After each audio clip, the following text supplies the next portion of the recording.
बिना तरइन के चांद ना होला, बिना सूरज के घाम ना होला, बिना तरइन के चांद ना होला, बिना सूरज के घाम ना होला। प्रेमी की तनो पुरान हो जाले बाकी, प्रेम कबहू पुरान ना होला।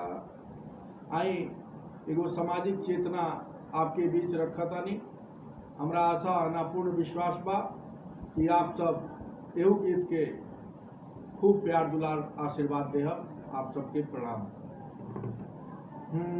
प्यार चिन्हेला नायादी में कवन जात है, प्यार चिन्हेला नायादी में कवन जात है, प्यार ना चिन्हे कि निरौट की जुठ भात है, प्यार चिन्हेला नायादी में कवन जात है, प्रेम चिन्हेला नायादी में कवन जात है, प्रेम ना चिन्हे कि निरौट की जुठ भात है, प्यार चिन्हेला नायादी में कवन जात है।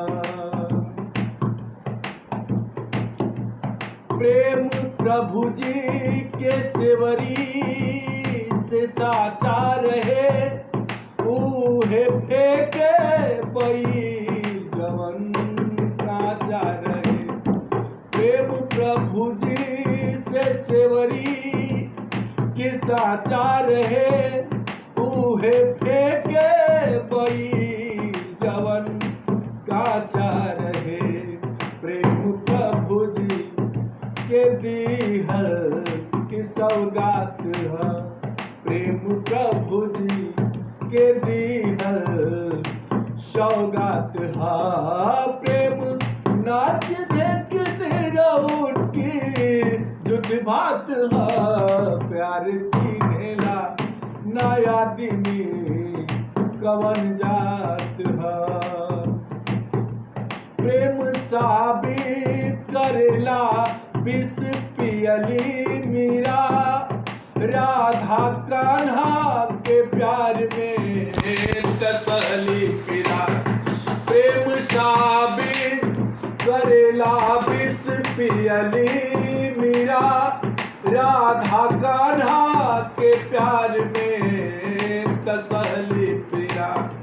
प्रेम अमृत के सागर के बरसात है, प्रेम अमृत के सागर के बरसात है, प्रेम नाच देख निरौट की जुठ भात है, प्रेम चिन्हेला नायादी में कवन जात है, प्रेम चिन्हेला नायादी में कवन जात है, प्रेम नाच देख निरौट की जुठ भात है, प्यार चिन्हेला नायादी में कवन जात है।